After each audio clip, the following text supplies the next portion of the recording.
시청자 여러분, 안녕하십니까? 4월 8일 수요일 JTBC 뉴스 아침엔 시작합니다. 서울 마포구에 살던 44세 남성이 폐암 말기 상태에서 코로나19 확진 판정을 받은 뒤 입원 치료를 받다가 세상을 떠났습니다. 서울의 첫 번째 코로나19 사망자입니다. 구로구 콜센터 직원인 그의 부인과 중학생 아들, 초등학생 딸도 코로나19에 감염됐는데 부인과 아들은 완치 판정을 받아 퇴원했고 딸은 아직도 입원 치료 중입니다. 경기도 군포시 효사랑 요양원에서는 5번째 사망자가 나왔습니다. 부인은 85세 여성으로 국내 총 사망자는 199명으로 늘었습니다. 국내 신규 확진자가 이틀 연속으로 50명 아래로 나왔지만 집단 감염 우려가 있는 확진 사례들은 잇따라 나오고 있습니다. 서울 강남의 대형 유흥업소에서 일하는 여성이 확진 판정을 받으면서 증상이 나타나기 전 이곳에서 일하면서 접촉한 방문자 등을 방역당국이 파악하고 있는데 정부는 클럽 같은 유흥시설에 대해 현장 점검을 강화하기로 했습니다. 우리 교민과 유학생 19명을 태우고 어제 오후 러시아 하바롭스크를 출발해 인천공항으로 향할 예정이던 러시아 특별 항공편 운항이 이륙 직전 또 취소됐습니다. 오늘 오전 중에나 출발할 수 있을 것으로 보입니다. 모스크바의 우리 교민 261명은 특별기를 타고 귀국길에 올랐습니다. 코로나 확진 판정을 받고 중환자를 위한 집중치료병상으로 옮겨진 영국의 존슨 총리가 폐렴 증상도 없고 산소호흡기를 쓰지 않는 상태인 것으로 전해졌습니다. 총리 직무를 대행하고 있는 라보 외무장관은 이번 주말까지 예정된 봉쇄 조치에 대해서 해제를 할지 여부를 공동으로 결정할 것이라고 말했습니다. 미국 뉴욕의 사망자가 다시 급증하고 있습니다. 하루 동안 일일 최대 규모인 731명이 목숨을 잃었습니다. 확산세가 정점에 근접했는지를 놓고 의견이 엇갈리고 있습니다. 뉴욕과 인접한 뉴저지주에서는 첫 한인 시의원이 코로나 합병증으로 세상을 떠났습니다. 뉴욕 증시는 폭등 하루 만에 약보합세로 돌아섰습니다. 13,000여 명의 사망자가 나온 스페인에서는 묘지가 포화 상태라 5분 남짓이면 끝나는 연결식을 치르고 시신을 매장하고 있습니다. 운구차의 뒷문만 연체로 유족들이 짧은 시간 안에 가족의 마지막 길을 배웅하고 있는 건데 CNN은 이 같은 소식을 전하면서 드라이브 스루 방식의 장례식이라고 불렀습니다. 서울에서도 코로나19 사망자가 처음으로 나왔습니다. 지난달 19일 폐암 말기 상태에서 확진 판정을 받은 뒤 입원 치료를 받아오던 44세 남성입니다. 구로구 콜센터 직원인 그의 부인과 중학생 아들, 초등학생 딸도 코로나19에 감염됐는데 부인과 아들은 완치 판정을 받아 퇴원했고 딸은 아직도 입원 치료 중입니다. 네, 코로나19로 인한 국내 사망자는 이제 200명에 가까워지고 있습니다. 김민관 기자입니다. 코로나19 확진 판정을 받고 입원 중이던 서울 마포구의 44살 남성이 결국 숨졌습니다. 이 남성은 폐암 말기 상태에서 지난달 19일 확진 판정을 받았습니다. 부인은 집단 감염이 발생했던 구로구 코리아빌딩 콜센터 직원인 것으로 전해졌습니다. 남편보다 하루 앞서 확진 판정을 받은 부인은 입원 치료를 받고 완치됐습니다. 부부의 아들과 딸도 확진 판정을 받았습니다. 아들은 완치됐고 딸은 입원 치료를 받고 있습니다. 남성의 사망 소식을 접한 박원순 서울시장은 서울에서도 첫 사망자가 나왔다며 단 한 분도 잃고 싶지 않았다고 애도의 뜻을 표했습니다. 한편 집단 감염이 발생했던 경기 군포시 효사랑 요양원에선 5번째 사망자가 나왔습니다. 숨진 환자는 85살 여성으로 부천 순천향대 병원에서 격리 치료를 받아왔습니다. 효사랑 요양원은 지난달 19일 첫 확진자 발생 이후 지금까지 24명의 확진자가 나왔습니다. JTBC 김민관입니다. 하루 500명이 찾는다는 서울 강남의 대형 유흥업소가 코로나19에 뚫렸습니다. 여직원이 확진 판정을 받았는데 증상이 나타나기 하루 전에도 9시간 동안 이 업소에서 일했습니다. 김지성 기자입니다. 서울 강남의 한 유흥업소입니다. 지하 2층 규모의 전체 면적이 1,400제곱미터가 넘는 대형 업소입니다. 종업원도 100명가량 됩니다. 이곳에서 일하는 36살 여성 B씨가 지난주 목요일 코로나19 확진 판정을 받았습니다. 지난달 29일 증상이 나타나기 하루 전까지도 유흥업소에서 근무했습니다. 9시간가량 일했는데 손님과 종업원 약 500명이 밀폐된 지하 공간에 있었던 것으로 알려졌습니다.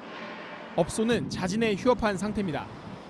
보건당국은 B씨가 일본에서 입국한 뒤 확진 판정을 받은 가수 정윤학 씨로부터 감염된 걸로 보고 있습니다. 정 씨는 지난달 24일 한국에 들어와 27일부터 증상을 보였고 지난주 수요일 확진 판정을 받았습니다. B 씨와는 26일에 만났습니다. 4월부터 모든 해외 입국자는 의무적으로 자가격리를 해야 하지만 4월 이전에 입국한 사람은 미국과 유럽에서 온 경우에만 자가격리를 하도록 해 정 씨는 대상이 아니었습니다.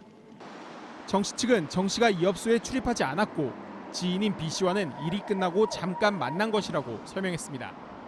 B 씨와 함께 살던 31살 여성 C 씨도 이틀 전 확진 판정을 받았습니다. 보건당국은 확진자들의 접촉자를 계속 파악 중입니다. JTBC 김지성입니다. 우리 교민과 유학생 19명을 태우고 어제 오후 러시아 하바롭스크를 출발해 인천공항으로 향할 예정이던 러시아 특별항공편 운항이 이륙 직전 또 취소됐습니다. 오늘 오전 중에나 출발할 수 있을 것으로 보입니다. 모스크바의 우리 교민 261명은 특별기를 타고 귀국길에 올랐습니다. 박유미 기자가 보도합니다. 우리 시간으로 어제 오후 5시 하바롭스크를 출발해 인천으로 오려던 러시아 특별여객기 운항이 갑작스럽게 취소됐습니다. 어제 낮에 출발하려다 기술적인 문제로 한 차례 운항이 연기된 상황이었습니다. 여객기에는 유학생 등 우리 교민 19명이 타고 있었던 것으로 전해졌습니다. 인천으로 갈 때는 한국 국민을 태우고 돌아갈 때는 서울에 있는 러시아인을 싣고 오기 위해 러시아 정부가 마련한 특별 항공편입니다. 러시아 언론은 탑승자 수에 혼선이 생기면서 운항 허가가 취소됐다며 오늘 오전에 이륙할 수 있을 것으로 보인다고 전했습니다. 러시아 정부는 코로나19 확산을 막기 위해 지난달 27일부터 모든 국제선 항공편 운항을 중단시켰습니다. 이후에도 인천행 특별편을 편성한 적이 있지만 갑작스럽게 취소해 우리 교민들이 불편을 겪었습니다. 한편 모스크바의 교민 261명은 어제 저녁 귀국길에 올랐습니다. 모스크바와 상트페테르부르크 등에서 체류하는 한국 기업 주재원과 가족, 유학생 등으로 이들을 태운 대한항공 여객기는 오늘 오전 9시 40분쯤 인천국제공항에 도착할 예정입니다. JTBC 박유미입니다. 코로나19 증상이 악화돼 집중치료실로 옮겨진 보리스 존슨 영국 총리. 폐렴 증상은 없으며 산소 호흡기를 달고 있지도 않다고 영국 정부가 밝혔습니다. 프랑스에서는 코로나19 사망자가 하루 사이 1,400여 명 늘면서 10,000명 선을 넘어섰습니다. 오스트리아 감염 증가세가 안정적이라며 이동 봉쇄령을 해제했습니다. 세계보건기구 WHO는 너무 일찍 코로나19 대책을 내려놓으면 바이러스가 다시 확산될 수 있다고 경고했습니다. 이재승 기자가 보도합니다. 총리 대행을 맡고 있는 도미닉 라브 영국 외무장관은 존슨 총리가 안정적인 상태를 보이며 맑은 정신을 유지하고 있다고 밝혔습니다. He remains stable overnight. He's receiving standard oxygen treatment and breathing without any assistance. He's not required any mechanical ventilation or non-invasive respiratory support. 총리실 대변인도 존슨 총리가 폐렴 증상을 보이는지를 묻자 그렇지 않다고 답했습니다. 앞서 존슨 총리는 주요국 지도자 중 처음으로 지난달 27일 코로나19 확진 사실을 알리고 자가 격리에 들어갔습니다. 열흘가량 증상이 이어지자 결국 지난 5일 런던 세인트 토머스 병원에 입원했고 이후 집중 치료실로 옮겨졌습니다. 프랑스에선 코로나19 사망자가 하루 사이 1,400여 명 늘어 모두 10,000명을 넘어섰습니다. 세계에서 코로나19 사망자 수가 10,000명을 넘은 나라는 이탈리아와 스페인, 미국에 이어 프랑스가 4번째입니다. 프랑스 누적 확진자 수도 하루 전보다 11,000여 명 증가해 모두 10만 9천여 명입니다. 이런 가운데 오스트리아 티롤주는 코로나19 확산을 막고자 내린 이동 봉쇄령을 19일 만에 해제했습니다. 귄터 플라터 티롤주 지사는 확진자 증가율이 5% 미만으로 떨어져 봉쇄를 해제한다고 설명했습니다. 세계보건기구 WHO는 일부 국가의 이동 봉쇄령 완화 움직임과 관련해 너무 일찍 코로나19 대책을 내려놓으면 바이러스가 재확산할 수 있다며 경고했습니다. JTBC 이재승입니다. 미국은 지난 주말 증가세가 조금 주춤하던 뉴욕의 사망자가 다시 급증하고 있습니다. 하루 동안 일일 최대 규모인 731명이 목숨을 잃었습니다. 확산세가 정점에 근접했는지를 놓고 의견이 엇갈리고 있습니다. 뉴욕과 인접한 뉴저지주에서는 첫 한인 시의원이 코로나 합병증으로 세상을 떠났습니다. 뉴욕 증시는 폭등 하루 만에 약보합세로 돌아섰습니다. 워싱턴을 연결합니다. 임종주 특파원, 뉴욕의 코로나19 확산세가 정점에 근접한 것 아니냐, 이 같은 분석이 어제 나오지 않았습니까? 그런데 하루 만에 다시 사망자가 급증하고 있군요. 네, 앤드루 쿠오모 뉴욕 주지사가 브리핑에서 좋지 않은 소식이라며 지난 24시간 동안 사망자가 731명, 1일 최대폭으로 증가했다고 밝혔습니다. 먼저 발표 내용입니다. The bad news is 5,489 New Yorkers have lost their lives to this virus. That is the largest single-day increase. 쿠오모 지사는 신규 입원도 늘었다고 밝혔습니다. 그러나 사망과 입원 두 수치 모두 사흘 평균을 봐야 한다며 그건 하향세라고 말했습니다. 하루 전 정점에 근접했다는 전망을 거듭 확인한 것입니다. 그러나 더 블라지오 뉴욕시장은 시기상조라며 다소 엇갈린 견해를 보였습니다. 이 대목도 들어보겠습니다. We're projecting that we are reaching a plateau in the total number of hospitalizations, and you can see the growth, and you see it starting to flatten. I'm hopeful, but I'm not drawing conclusions until I'm 100% sure and my health team is 100% sure. 네, 뉴욕의 바로 옆이죠. 뉴저지주에서 첫 한인 시의원이 코로나19로 별세했다는 소식도 들어왔군요. 네, 정확하게는 뉴저지주 북부 저지시티의 첫 한인 시의원입니다. 마이클 윤, 우리 이름으로 윤여태 의원이 현지 시간 6일 코로나19로 인한 합병증으로 숨졌습니다. 스티븐 플럽 저지시티 시장은 트위터로 윤 의원의 별세 소식을 알렸고 시 당국은 홈페이지에 추모 동영상을 올렸습니다. 1979년 미국 유학길에 오른 윤 의원은 34년 만에 2013년 한인으로는 처음으로 저지시티 시의원에 당선됐고 2017년 재선했습니다. 자, 이 같은 상황에서 백악관의 한 고위 당국자, 경제 활동을 이르면 4주 안에 재개하고 싶다, 이 같은 언급을 했는데 이게 현실적으로 가능하겠습니까? 레리 커들러 백악관 경제보좌관의 말입니다. 언론 인터뷰에서 보건 당국자들이 승인한다면 경제 활동을 재개할 것이라고 말했습니다. 그러면서 4주에서 8주 안에 그렇게 할 수 있기를 희망한다고 밝혔습니다.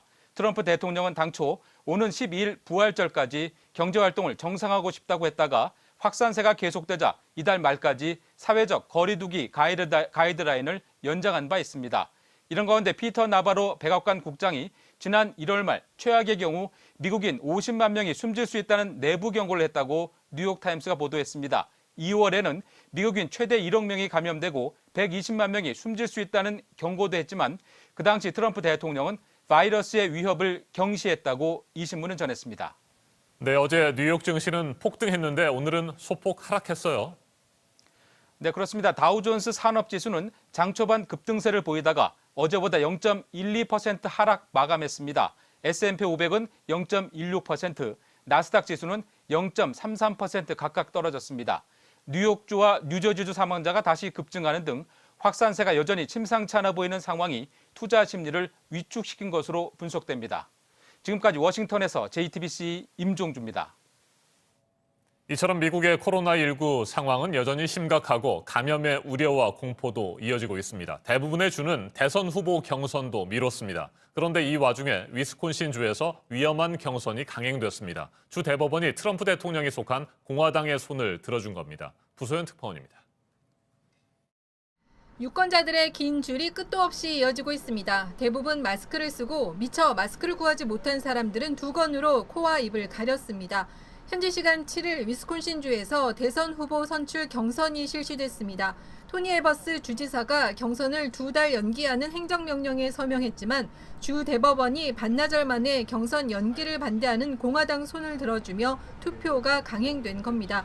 하지만 감염 위험에 대한 우려 때문에 투표 진행은 비정상적이었다고 현지 언론은 전했습니다. 밀워키에서는 선거관리 요원이 부족해 180곳의 투표소 중 175곳이 폐쇄됐고 인력 부족으로 주 방해군까지 투입됐습니다. 멸균된 투표기구와 손소독제가 제공됐고 유권자 간 거리 유지를 위해 공간이 분리됐습니다. 감염 위험을 줄이는 장치가 마련됐지만 투표율은 낮을 것으로 예상됩니다. 투표 강행을 두고 트럼프는 찬성 의사를 나타냈고 민주당 경선 주자인 버니 샌더스 상원 의원은 선거 강행을 결정한 주 대법원의 판결을 비난했습니다. 위스콘신 선거관리위원회는 오는 13일까지 투표 결과를 공표하지 않기로 했습니다. 로스앤젤레스에서 JTBC 부소연입니다. 네, 5분이 채 걸리지 않는 스페인에서의 연결식 모습이 전해졌습니다. 사망자가 13,000명을 넘어섰고 묘지가 지금 포화 상태입니다. 운구차가 들어오면 짧은 시간에 연결식을 치르고 시신을 곧바로 묘토로 옮기고 있는데요. 코로나 검사를 하거나 접촉을 피해서 물건을 받는 이른바 드라이브스루라는 말이 이 장례식에까지 쓰이는 안타까운 상황입니다. 박유미 기자입니다. 운구차가 공동묘지 입구에 도착하고 카톨릭 신부가 나와 유족을 맞습니다. 운구차의 뒷문만 연 채로 연결식이 진행됩니다. 참석자들도 서로 멀리 떨어져서 고인의 마지막 길을 배웅합니다. 축원과 기도를 하고 관에 성수를 뿌리기까지 5분이 채 걸리지 않습니다. 유가족이 고인과 인사를 나눌 겨를도 없이 장례업체 직원은 서둘러 관을 옮깁니다. 코로나19 사망자의 연결식에는 스페인 정부 지침에 따라 5명까지만 참석이 가능합니다. 가족이 함께 감염돼 참석하지 못하는 경우도 있습니다. I am alone here. My brother and sister, they couldn't come. My wife is not coming. Grandsons and granddaughters are not coming. Just me. CNN은 스페인의 수도 마드리드에서 이 같은 방식의 장례식이 치러지고 있다며 드라이브스루 방식의 장례식이라고 불렀습니다. 스페인의 코로나19 사망자는 13,000명이 넘습니다. 마드리드 사망자가 40%에 이릅니다. 마드리드의 공동묘지에는 평소보다 2~3배 많은 시신이 몰리면서 간소한 방식의 연결식이 치러지고 있는 겁니다. 시신 안치소도 포화 상태가 되면서 빙상 경기장 2곳이 임시 안치소로 사용되고 있습니다. JTBC 박유미입니다. 도쿄와 오사카를 비롯한 7곳 지자체의 긴급 사태를 선언하고 우리 돈 1,200조 원 규모의 긴급 경제 대책을 발표한 일본 아베 총리가 또 한 번 위기감을 드러냈습니다. 일본 경제가 전후 최대 위기에 직면해 있다고 했습니다. 김민관 기자입니다. 아베 총리는 기자회견에서 한 달 뒤 코로나19 감염자가 8만 명을 넘어설 수도 있다며 대인 접촉을 줄여달라고 당부했습니다. 그러면서 도쿄와 오사카 등 7개 지역에 긴급 사태를 선언했습니다. 발령 기간은 다음 달 6일까지입니다. 일본 경제가今まさに戦後最大の危機に直面している. 이 지역 단체장은 외출 자제와 휴교를 요청할 수 있게 됩니다. 하지만 긴급 사태 선언 지역에서 도시나 도로를 봉쇄하는 일은 없을 것이라고 밝혔습니다. 전차와 버스 등도 계속 운행될 것이라고 강조했습니다. 아베 총리는 효과적인 대응을 위해 우리 돈 1,200조 원 규모의 긴급 경제 대책을 마련했다고 밝혔습니다. 경증 감염자 수용을 위해 간토 지역의 1만실, 간사이 지역의 3,000실의 호텔 등 숙박시설도 마련했습니다. 긴급 사태를 선언한 날, 일본 지역 코로나 확진자 수는 5,000명을 넘어섰습니다. 도쿄도에서만 80명이 추가로 확진 판정을 받았습니다. 지금까지 집계된 사망자 수는 108명입니다. JTBC 김민관입니다. 자가격리 지침을 어기고 밖으로 나가는 사람들이 끊이지 않고 나오고 특히 관리 앱이 있는 휴대전화를 집에 놓거나 끄고 외출하는 경우가 많아서 정부가 이 자가격리 대상자들에게 손목 밴드를 차게 할지 최종 결정을 내릴 예정이라고 어제 이 시간에 전해드렸었는데요. 찬반 입장이 엇갈렸습니다. 결론이 결국 나오지 않았습니다. 먼저 이상화 기자입니다. 5만 명 가까이 되는 자가격리자들은 휴대전화에 관련 앱을 깔아놓고 있습니다. 앱을 통해 자가격리 상황이 관리되는 겁니다. 그런데 최근 휴대전화를 집에 두고 몰래 나가는 경우가 적잖게 발생했습니다. 정부가 모든 자가격리자의 전자손목밴드를 채우는 방안을 꺼내든 배경입니다. 자가격리자 관리 수위를 높일 필요가 있다는 판단에 따른 겁니다. 전자손목밴드는 스마트폰에 설치한 자가격리 앱과 연결해 작동합니다. 스마트폰에서 손목밴드가 10m 정도 넘게 떨어지면 행정안전부나 지자체에 통보가 되는 방식입니다. 정세균 국무총리가 비공개 관계장관회의를 열어 논의했는데 결론을 내리지 못했습니다. 인권이나 법리적 문제와 관련해 반대 목소리가 많아 검토를 더 하기로 했습니다. 정부는 해외 입국자뿐 아니라 국내 자가격리자에 대한 앱 설치율을 높이고 하루 2차례인 전화 횟수를 늘리고 집을 예고 없이 방문해 자가격리 상황을 점검하는 방안도 준비 중입니다. JTBC 이상화입니다. 휴대전화와 일정 거리가 떨어지면 바로 통보가 돼서 자가격리에 대한 관리를 더 철저히 할 수 있다는 게 정부가 이 손목밴드를 도입하려는 이유인데요. 이렇게 최종 결정이 나오지 못한 데는 인권 침해가 될 수 있다는 반론이 큰 이유도 있었습니다. 이 소식은 배양진 기자가 보도합니다. 전자 손목 밴드를 찬성하는 쪽에선 자가격리자를 더 효과적으로 관리할 수 있다고 말합니다. 과할 수도 있지만 이렇게 지금 자가격리 하시는 분들이 제대로 지키지 않고 돌아다니는 경우도 많아서 중대 범죄자에게 채우는 전자발찌를 떠올리게 하는 도구를 일반인에게 부착하는 건 지나치다는 반론도 있습니다. 되게 다들 뭔가 지쳐있을 텐데 그런 강경한 대응을 이제 와서 하는 것도 옳은 건지 그건 너무 인권 침해 아닌가. 자가격리 대상자가 전자 손목 밴드가 두려워 오히려 숨어들 수 있다는 주장도 나옵니다. 이제 숨게 만들면서 목적에도 전혀 부합되지 못하고 굉장히 강력한 전자팔찌라는 방식은 최소 침해 원칙이라는 측면에서도 전혀 타당하지 못하다. 정부는 일단 인권 침해 영역을 최대한 줄이는 방법을 찾고 있습니다. 인권 논란을 의식해 기계 모양을 바꾼 홍콩을 참고해 처음부터 손목 띠 모양 기계를 염두에 두고 있습니다. 이름도 전자팔찌 대신 손목 밴드라고 부릅니다. 전자팔찌라고 하면 부정적인 인식이 상당히 좀 강한 그런 표현인데요.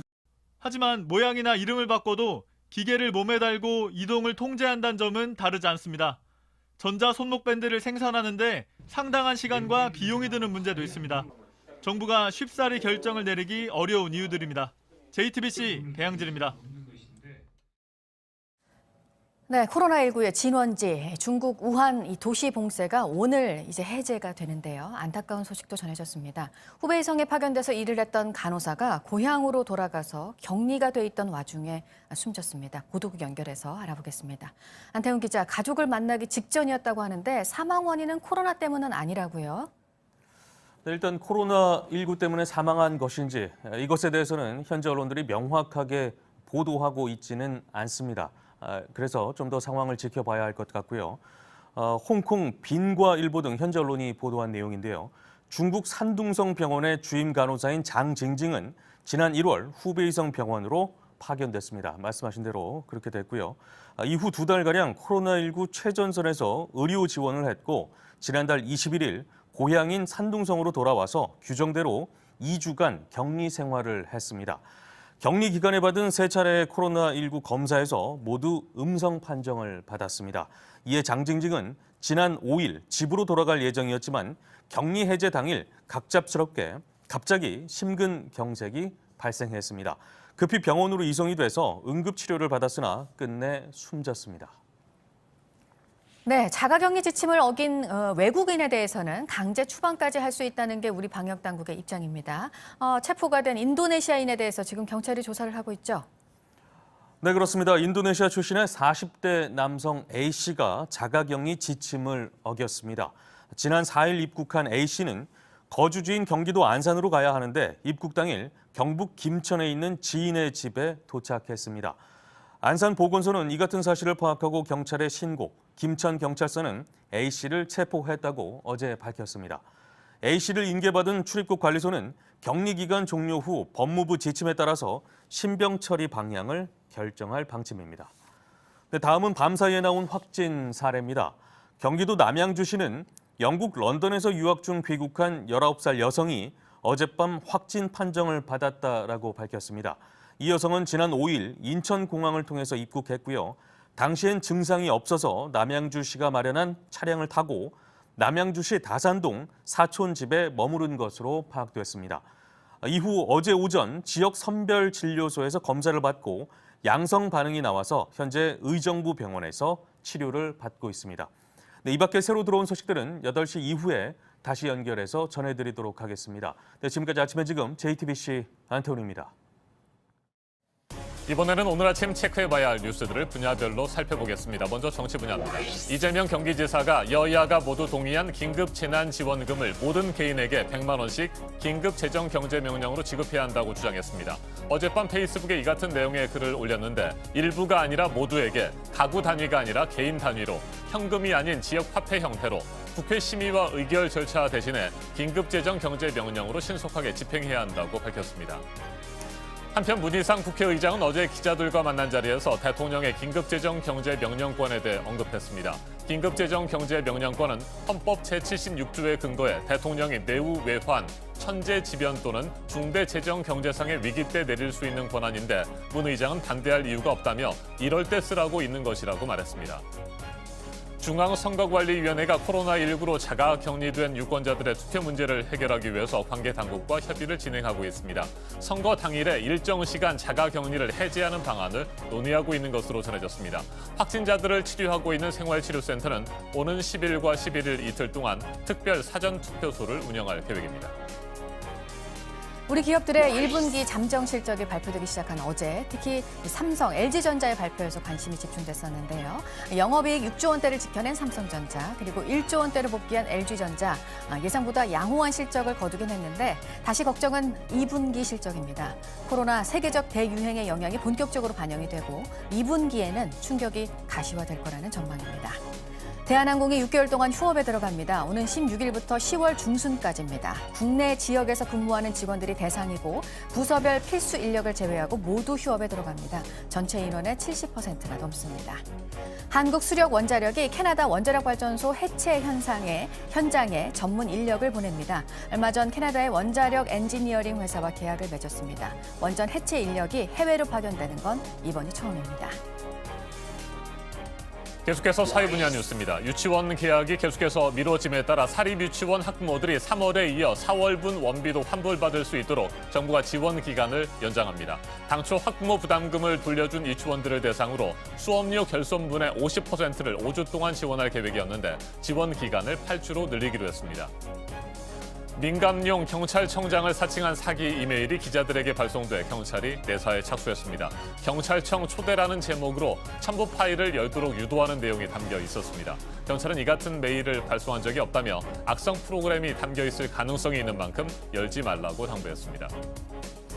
어제 해경 의무경찰 선발 시험이 진행됐습니다. 코로나19 확산을 막기 위해 야외에서 치러졌습니다. 인천해양경찰서 전용 부두에 마련된 시험장에서 응시생들의 간격을 2m 넘게 유지한 채로 실시됐습니다. 재단법인 4.16 재단이 세월호 참사 6주기 온라인 기억관을 만들었습니다. 온라인에 흩어져 있는 추모 메시지들을 모았습니다. 세월호 참사 6주기 행사는 역시 코로나 사태 때문에 축소해서 열기로 했습니다. 한국야구위원회 KBO가 코로나 사태가 안정이 된다면 다음 달 초에 프로야구 정규 시즌을 개막하겠다고 했습니다. 개막 초반에는 관중 없이 경기를 치릅니다. 오는 21일부터는 다른 구단과의 연습 경기를 시작할 예정입니다. 판소리 뮤지컬 적벽 공연을 취소한 정동국장이 오늘 온라인 공연을 합니다. 세 차례 연기 끝에 어제 공연을 재개할 예정이었는데 결국 공연을 취소했고 오늘 저녁 8시에 온라인으로 공연을 생중계하기로 했습니다. 총선이 이제 일주일 앞으로 다가오면서 여야의 유세 열기는 뜨거워지고 있습니다. 더불어민주당은 오늘 영남 지역에서, 미래통합당은 경기와 충청 지역에서 유세를 이어갑니다.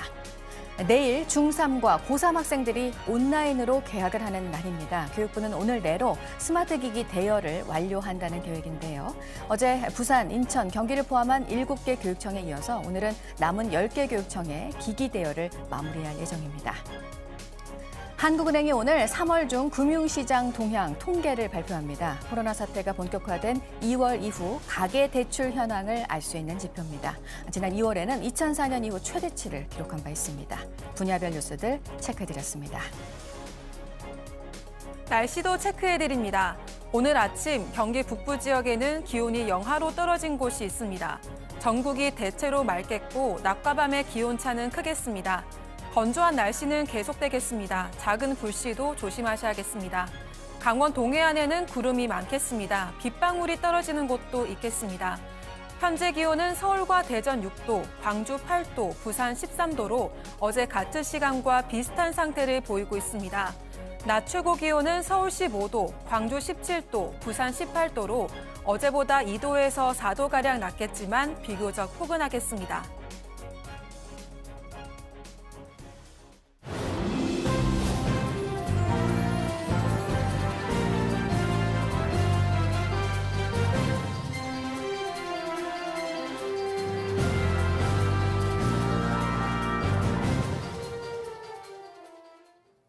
부산 신항에서 15만 톤급 컨테이너선이 충돌해서 크레인이 무너졌다는 소식 전해드렸었습니다. 그런데 접안 직전까지 배의 속도를 줄일 수가 없어서 급하게 후진을 하다 사고가 난 것으로 확인됐습니다. 구석찬 기자입니다. 15만 톤짜리 화물선의 충격에 높이 50m 크레인이 폭삭 주저앉습니다. 대당 100억 원이 넘는 크레인 5대가 붕괴되거나 크게 부서졌습니다. 현장은 아직도 어수선합니다.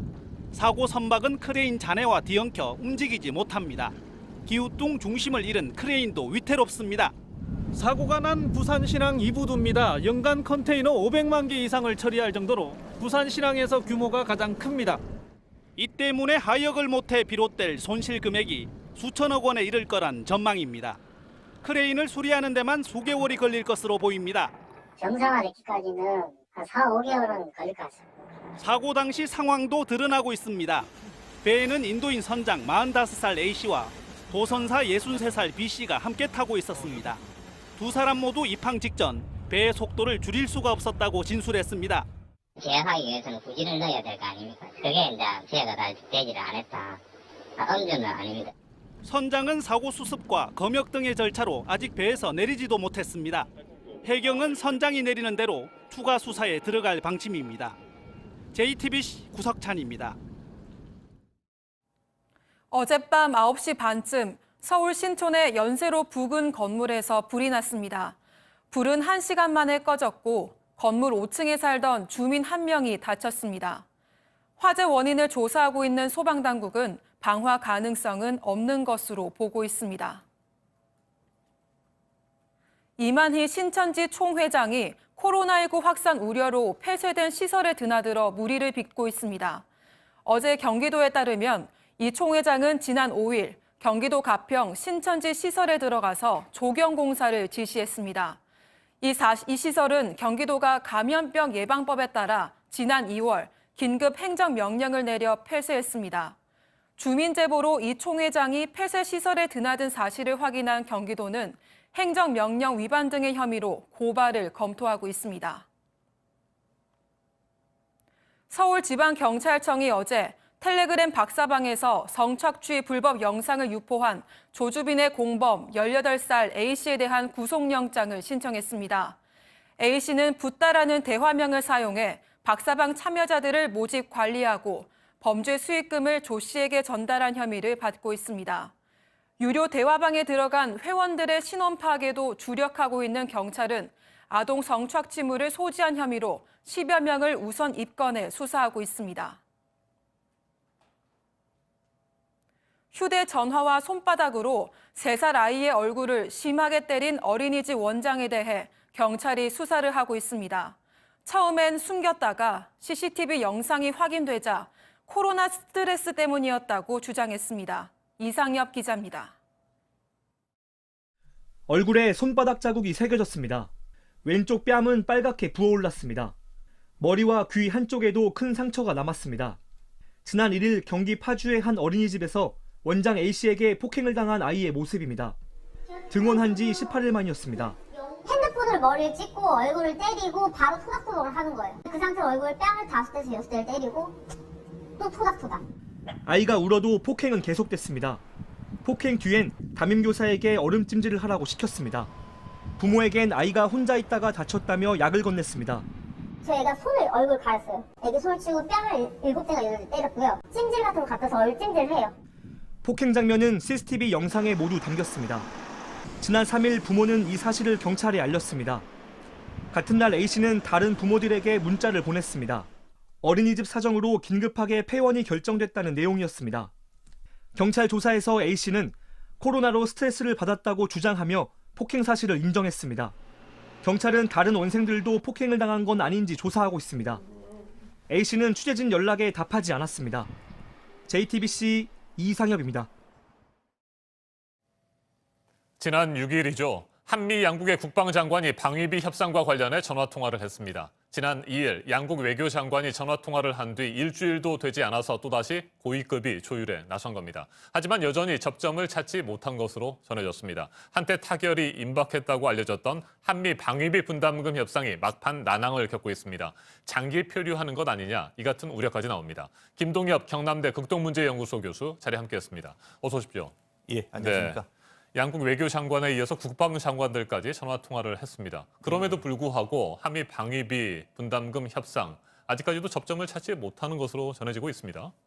예, 지금까지 나온 그 이야기들만 조금 종합해 본다면 그 현재 지난해에 있었던 1조 389억이죠. 지난해 금액에서 한 10% 내외 정도의 상향을 해주는 기준 금액을 잡고 이것을 5년 동안 이제 뭐랄까요, 매년마다 조금씩 올려주는 이런 방식을 가지고 대충 접점이 맞아진 것이 아닌가. 그것은 완전히 결정된 것이 아니라 아마 실무 차원, 그러니까 협상 대사라고 하고 있는 우리 대사 대표하고 그다음에 더 하트 미국 대표들 사이에서의 어떤 어느 정도 접점이 이루어진 그 정도 수준에서 이루어졌는데, 아마 지금 가장 큰 쟁점은 이러한 어떤 실무 차원에서의 어떤 그 접점을 좀 고위층에서 이제 받아들이지 않는 조금 더 많은 어떤 뭐랄까요, 기준 금액을 요구한다든가, 또 어떤 금액뿐만 아니라 그 세부적으로 그 내용적 측면에서 기준에 갖고 있는 인건비라든가 군사 시설비라든가 이런 차원을 넘어선 미국에서 좀 역외 자산이라든가 어떤 군사 훈련에 관련된 이런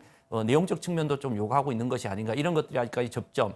큰 틀에서 보면 비용에, 그러니까 금액에 대한 어떤 조금 더 미국에서 요구하고 있는 것이 아닌가라고 생각이 됩니다. 네, 올해 5배에 이르는 막대한 금액을 요구를 했다가 이게 조금씩 수위가 좀 낮아져서 한 4조, 5조까지도 내려왔었고, 지난주에 얘기가 나왔을 때는 2조 원 미만이 될 것이다, 이런 분석들이 있었잖아요. 그 금액은 아직까지 정확하게 모를까요, 그러면? 그러니까 미국 측에서 이제 우리로 치면 한 5조 이상 정도, 이제 미국의 이제 40억 불, 50억 불 이야기가 나왔던 것은 어떻게 보면 협상 차원에서 약간 굳이 이야기한다면 협상 차원에서의 트릭이라고 이야기할 수 있습니다. 사실 미국에서 2020년도 주한미군 총 예산이라고 하죠. 총 예산이 44억 불입니다. 그 44억 불에는 뭐가 있냐면 자신들의 월급까지 포함되어 있는 것과 운영비가 44억 불이거든요.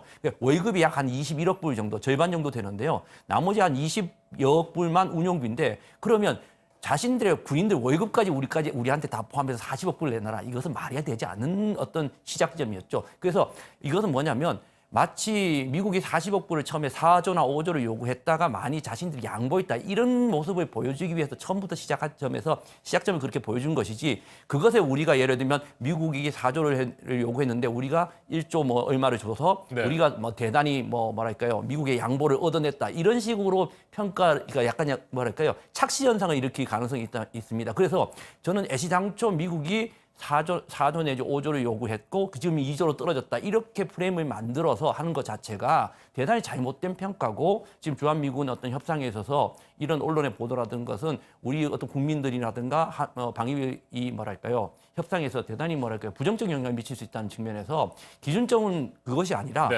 작년에 있었고 91년도부터 지금까지 해왔던 방위비 분담, 또 방위비 분담금에 대한 본질적인 원칙에 준해야지, 미국이 원래 얼마를 요구했고 그 요구했던 것에서 대단히 미국이 양보해서 이렇게 우리가 했다, 이런 식으로 접근하는 것은 대단히 좋지 않다고 생각합니다. 네, 초기에는 트럼프 대통령 6조 원까지도 요구를 하면서 압박을 했었던 상황이었고요. 자, 금액은 그렇고요. 이 협정의 유효 기간을 기존 1년에서 5년으로 연장하는 방안들도 좀 구체적으로 나왔었거든요. 이 부분은 좀 가능할 것으로 보세요? 이것은 장단점이 있습니다. 91년도에 첫 시작해서 지금까지 10차례 있었는데요. 짧게는 1년짜리 단기도 있었고요. 제 8차, 9차 같은 경우는 5년짜리 장기가 있었습니다. 그런데 이제 이런 경우에는 아까 말씀드린 기준 금액을 가지고, 그 다음에 예를 들면 만약 올해 하면 5년 하면 내년, 내후년은 정해지지 않습니다, 금액이. 올해 기준 금액을 가지고 얼마나 상향 조정할 것인가에 대한 또 협상도 필요하고 그게 결정돼야 되는데, 지난 9차나 8차 같은 경우에는 기준 금액을 잡아놓고 거기에 물가 인상률을 했는데, 그 물가 인상률도 4%의 어떤 리미트 라인을 둔 거죠. 그래서 작년하고 저작년, 그러니까 8차, 9차 때 보면 대부분 1.3%, 어떤 적었을 때 0.7%의 상향이 있었습니다. 근데 만약에 이번에 우리가 5년을 했을 때 그것을 어떤 기준으로 상향을 하겠느냐를 정확하게 잡고 간다면 문제가 되지 않지만, 5년을 잡고 난 다음에 만약 예를 들면 이런 것이 있을 수 있죠. 우리가 국방비를 증액하는 것과 동일하게 올려준다? 그러면 우리 지금 국방부 증액이 거의 지금 매년 7에서 8% 올라가고 있습니다. 그러니까 이런 것들이 있기 때문에 장기간을 하더라도 어떤 연도별로 어떻게 올리느냐, 이거를 또 명확하게 해야 된다는 거죠. 그렇겠군요. 정액으로 결정돼서 5년 동안 가는 것이 아니기 때문에. 그렇습니다. 원래 만약에 1조 2천을 잡았다, 한 10% 올린다면 한 1조 2천 정도 될 건데요. 그 정도 된 상태에서 그러면 증액을 어떻게 할 것이냐. 네. 나머지 앞에 4년은 7%, 8% 올릴 수도 있는 거거든요. 그러니까 이런 문제가 있기 때문에 이것이 명확하지 않으면 뭐 이게 뭐 우리가 양보를 받았다 아니면 우리가 뭐 제대로 협상을 했다 이것을 정확히 말할 수 없다는 겁니다. 네, 1년이 아니라 5년 동안의 유효 기간이 결정된다고 하더라도 세부 조항을 신경 쓰지 않으면 자칫 잘못하면 우리가 또 큰 피해를 입을 수도 있다 이런 말씀이시군요. 그렇습니다. 예, 네. 예. 자, 주한미군에 근무하는 한국인 근로자들 지금 무급 휴직 상태에 들어가 있습니다. 이와 관련해서 정경두 장관 이 문제부터 해결하자 이렇게 요구를 했다고 하는데 에스퍼 장관은 그것이 아니라 전체적인 협상 타결이 먼저 중요하다 이렇게 주장을 한 모양입니다. 에스퍼 장관이 이제 그 SNS에 올린 내용을 보면 이제 좀 뭐 균등하고 또 포괄적으로 합의해야 된다라고 하는 포괄적인 의미가 아마 그런 것 같습니다. 네. 그래서 대단히 이것을 미국 측 입장에서는 이 우리 근로자에 대한 것을 대단히 이 압박하는 카드로 활용하기 위해서 그런 것 같은데요. 그런 측면에 있다 보면 우리도 사실 미국을 오히려 압박하기 위해서는 이 문제를 우리 스스로 좀 해결하기 위한 노력이 국회 차원에서 있어야 된다고 생각합니다. 네. 그러니까 이 문제를 해결하기 위해서 별도로 어떤 예산이라든지 이런 것들을 통해서 미국에도 있거든요. 그러니까 예산 계속 집행이라고 하는 그 컨티뉴잉 레졸루션이라는 게 있기 때문에 그것을 적절하게 이용을 해서 우리가 이제 국회 동의만 얻는다면 네.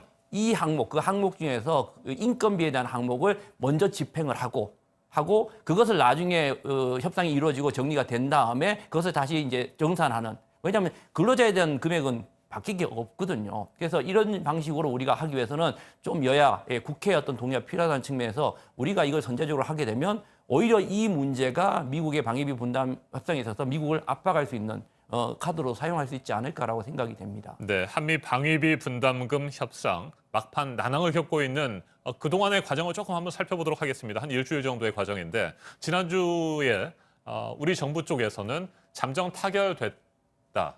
뭐 이런 얘기들이 나오지 않았습니까? 그러다가 갑자기 이게 뭐 막판 난항 쪽으로 선회를 했는데 트럼프 대통령이 잠정 타결된 것을 승인하지 않기 때문에 문제가 있는 겁니까? 아니면 최종 승인까지는 아직 갈 길이 많이 남아 있었는데 우리 정부가 좀 성급했던 것일까요? 어떻게 보십니까?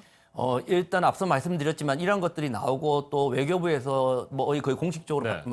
발표를 했기 때문에 어느 정도 접점은 이루어졌다고 봅니다. 이 네. 접점이라는 건 실무 차원에서 협상 대표들 간의 접점이라고 생각을 하지 이것이 고위직 그 대통령의 그 어떤 결정은 아니었다고 보면 좀 아쉬운 면이 분명히 있습니다.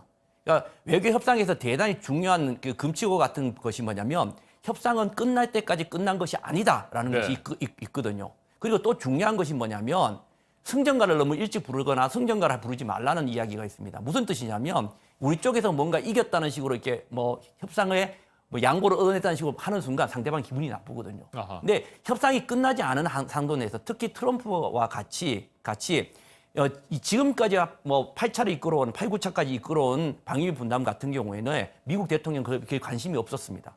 근데 트럼프는 대단히 이 문제에 자기 관심을 갖고 있는 부분이기 때문에 특히 트럼프 시기에 이 문제는 정말 끝날 때까지 끝난 게 아니라 트럼프가 사인에 끝날 것이 아니라 또 트럼프를 자극할 수 있는 마치 우리가 승전가를 이렇게 네. 부르는 것은 대단히 좋지 않다고 생각하거든요. 조금 로키로 우리가 좀 자제하면서 해야만 되는 건데 조금 이번 부분에 있어서는 조금 우리가 성급함을 넘어선 조금 다소 지금 경솔한 측면이 좀 있지 않았는가 외교적인 측면에서는 그런 점을 우리가 좀 반성해 봐야 되지 않을까라고 저는 생각을 합니다. 네, 협상이 완전히 끝날 때까지 좀 더 신중한 태도를 유지할 필요가 있다. 이런 말씀으로 듣도록 하겠습니다. 주한미군에 근무하는 우리 한국인 근로자들의 무급 휴직 문제가 빨리 해결될 수 있도록 협상이 잘 타결됐으면 좋겠습니다. 오늘 여기까지 듣도록 하겠습니다. 김동엽 경남대 극동문제연구소 교수였습니다. 말씀 잘 들었습니다. 예, 감사합니다.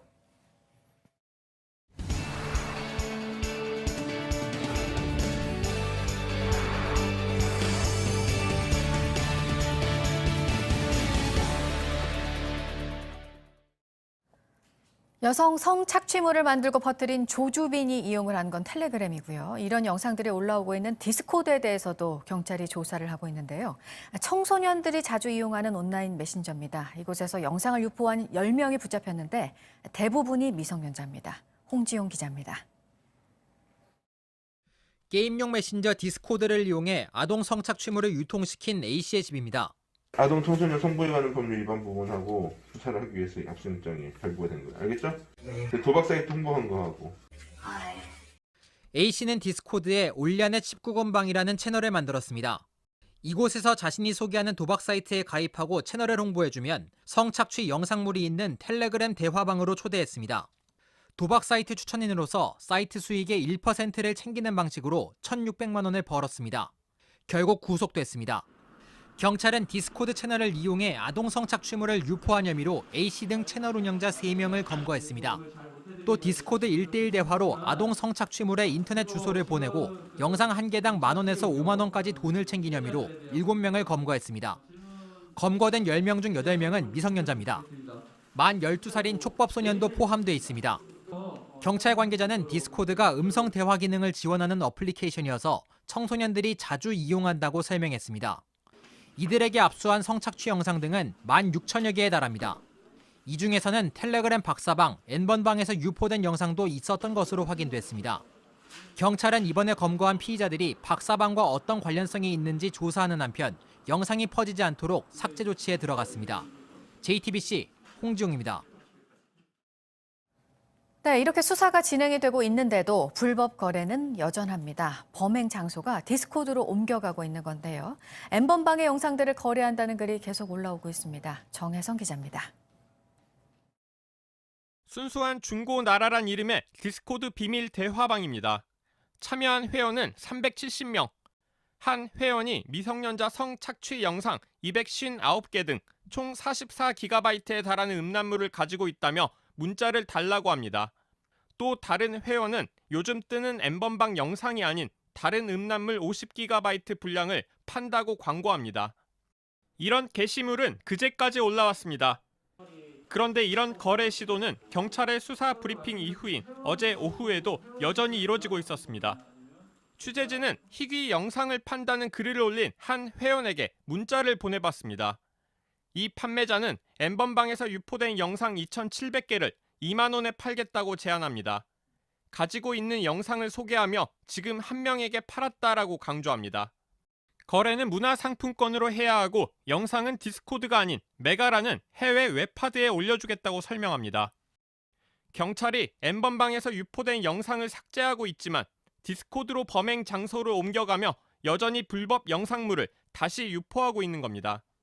경찰은 텔레그램과는 달리 디스코드 본사는 수사에 협조하고 있다고 설명했습니다. 취재진은 디스코드 비밀 대화방에서 취재한 내용을 경찰 수사팀에 제출했습니다. JTBC 정혜성입니다. 오늘의 핵심 뉴스들을 정리해드리는 아침엔 주요 뉴스입니다. 서울 마포구에 살던 44세 남성이 폐암 말기 상태에서 코로나19 확진 판정을 받은 뒤 입원 치료를 받다가 세상을 떠났습니다. 서울의 첫 번째 코로나19 사망자입니다.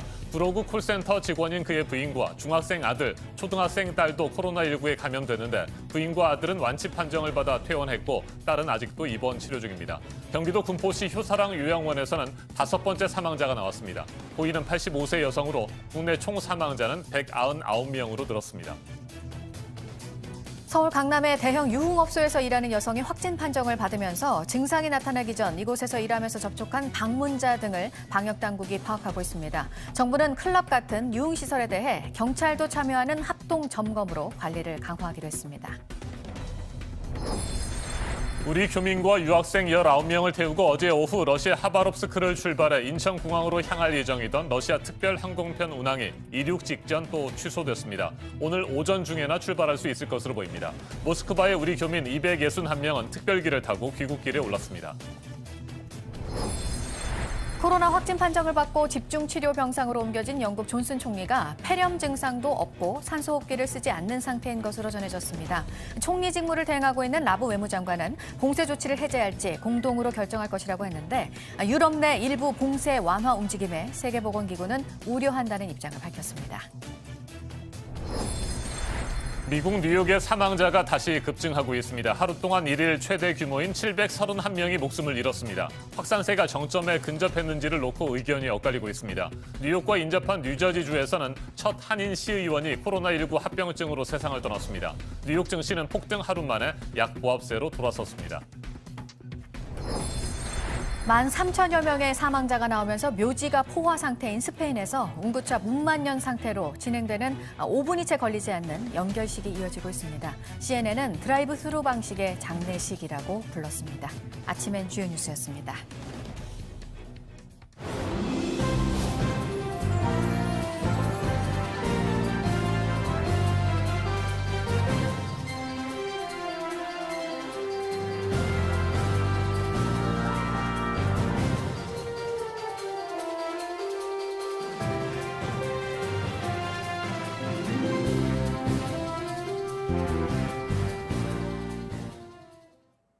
총선을 앞두고 재난지원금을 둘러싼 여야의 주도권 경쟁이 계속되고 있습니다. 전 국민에게 지원금을 주는 걸 놓고서인데 더불어민주당은 먼저 불을 붙인 미래통합당을 향해 긴급회동을 제안했습니다. 김소현 기자입니다. 더불어민주당은 쇳불도 단김에 빼자고 나섰습니다. 총선 직후 임시국회를 소집해 16일부터 추가 경정 예산을 처리해 이달 안에 긴급 재난지원금이 지급되게 하자는 겁니다. 이를 위해 야당에 총선 전 원내대표 회동도 제안했습니다. 선거가 한창이지만 여야가 시급히 만나서 통 크게 합의하는 모습을 우리 국민에게 보여준다면 국민 모두에게 지원금을 주자는 제안은 야당이 먼저 공식화했지만 이를 현실화시키는 조치에선 한 발 앞서겠다는 겁니다. 그러면서 통합당이 원한다면 긴급 재정명령 발동을 대통령에게 건의할 수 있다고도 했습니다. 다만 그러기 위해선 통합당이 공식 입장부터 밝히라고 압박했습니다. 헌법상 대통령은 국회를 열 수 없을 때만 긴급 재정명령권을 쓸 수 있는데 지금이 과연 그런 때인지 당의 판단을 밝히라는 겁니다. 이해찬 대표도 긴급 재정명령을 요구하는 통합당을 강하게 비판했습니다. 정의당도 통합당의 긴급 회동에 응하라고 요구했고 민생당은 교섭단체 회동을 하자며 자신들의 역할을 찾았습니다. 이런 가운데 청와대는 이 문제와 관련해 국회 심의 과정에서 여야와 심도 있게 논의하겠다는 입장을 밝혔습니다. 정부는 기존 결정대로 소득 하위 70%에 지급하는 추경안을 내겠지만 이후 정치권이 새 논의를 시작하면 참여할 수 있다는 겁니다. JTBC 김소현입니다. 그런데 정작 먼저 말을 꺼낸 미래통합당의 안에선 충돌이 벌어졌습니다. 유승민 의원이 미래통합당까지 악성 포퓰리즘에 물들었다며 비판하고 나섰습니다.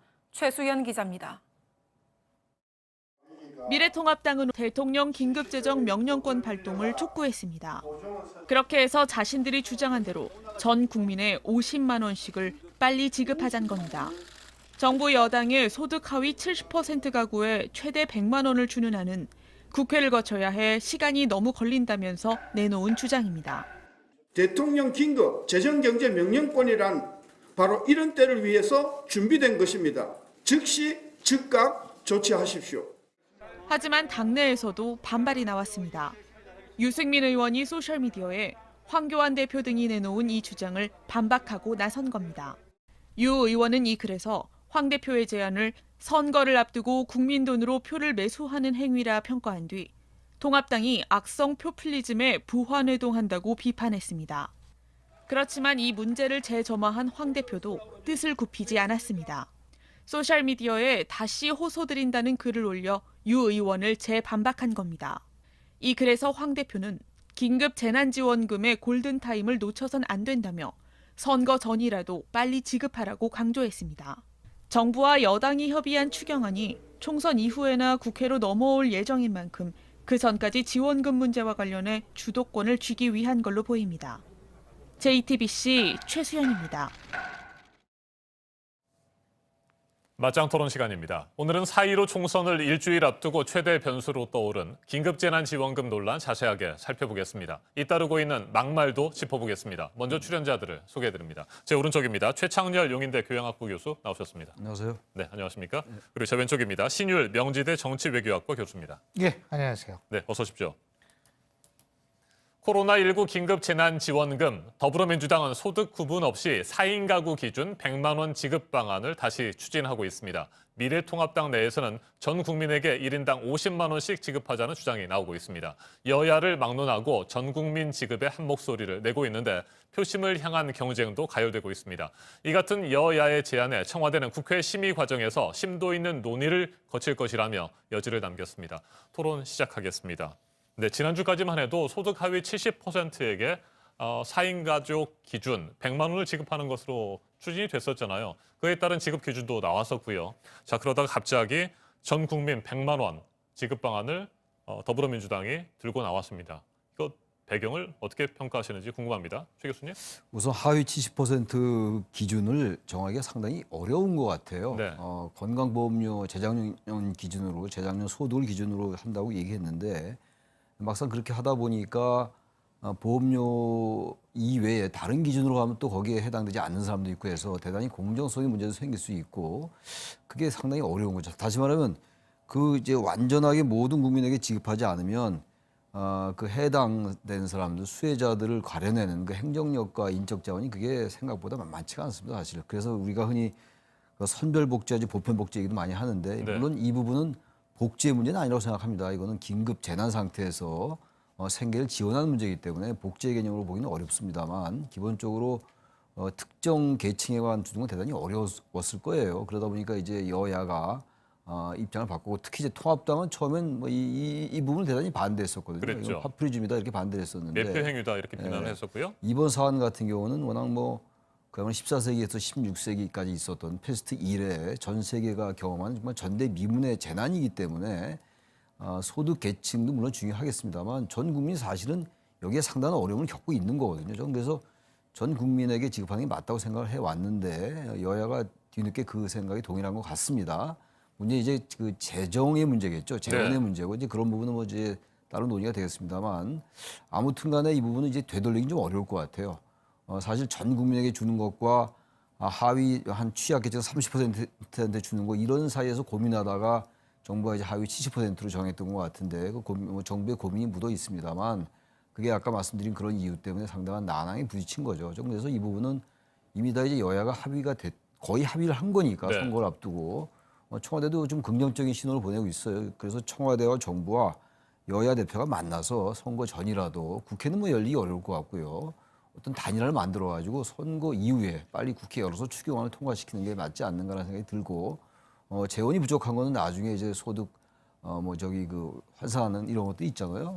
정산 이런 부분들 이런 걸 통해서 좀 확충하는 게 어떤가 이런 생각이 좀 듭니다. 네, 신 교수님. 긴급재난지원금의 지급 기준으로 건강보험료가 제시가 된 뒤에 불만과 또 뭐 반발들이 좀 적지 않았잖아요. 이런 부분들이 좀 감안됐을까요? 일단은요. 사실은 그 건강보험 같은 경우 예를 들면 지금 건강보험료를 기준으로 한다라고 했을 때 이게 자영업자들 같은 경우에 2018년도에 나온 걸 가지고 지금 내는 거거든요. 그러면은 올 5월 정도에는 2019년도를 이제 기준으로 하고 이렇게 될 수밖에 없는 상황이기 때문에 지금 당장 게 반영이 안 된다. 그러면은 지금 당장 거 반영하기 위해선 지금 이렇게 손해 보고 있다는 증명서를 갖고 와라 이런 건데 사실은 그게 굉장히 아까 최 교수님께서 말씀하셨지만 행정적으로 굉장히 행정력도 많이 들어가고 시간도 오래 걸리는 문제거든요. 근데 문제는 뭐냐면 사실은 지금 당장 필요한 분들이 굉장히 많다는 거예요. 전 지금 그래서 이 포퓰리즘이나 뭐하다라는 얘기는 조금 지금 상황에서 볼 때에는 원론적으로 그럴지 모르겠지만 상황적으로 볼 때는 좀 너무 좀 지나친 얘기라고 저는 생각을 하고요. 그래서 이 100% 주자, 전 그 방법도 있다라고 보거든요. 일단 100% 다 주고 그다음에 월급 받으시는 분들은 연말 정산하잖아요. 그 자영업자들은 5월 달에 종합소득세 신고하잖아요. 그러면 연말 정산 때 하고 소득세 신고 때 그 준 돈을 우리가 불필요하게 나간 돈이 있다면 70%든 80%든 뭐 어쨌든 다시 걷어들일 수 있는 상황은 저는 충분히 가능하다고 봐요. 그러니까 일단 주고 안 줘도 되는 쪽에서 간 거는 연말정산이나 종소세 신고 때 세금으로 다시 걷어들이자는 거죠. 그래서 그런 방식을 한 번쯤 지금 생각해야 되는 것 아닌가 이런 생각이 들고요. 하지만 분명한 것은 뭐냐면 지금 야 이거 뭐 100% 그 예전엔 말 달라지지 않았냐.